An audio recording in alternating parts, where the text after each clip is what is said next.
Maaga siyang nakasuot pula, hila ng mga usa. Puti ang balbas niya, siya'y mataba. Lahat ng batay naghihintay sa kanya. Naninigay siya ng mga regalo tuwing sasapit ang araw ng Pasko. Mula sa araw na ito, maghihintay kami sa'yo. Saan ka ba nagmumula?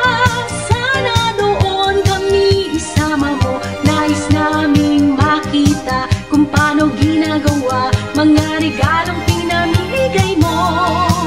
Nais naming laruan, libro at damit na pamasko.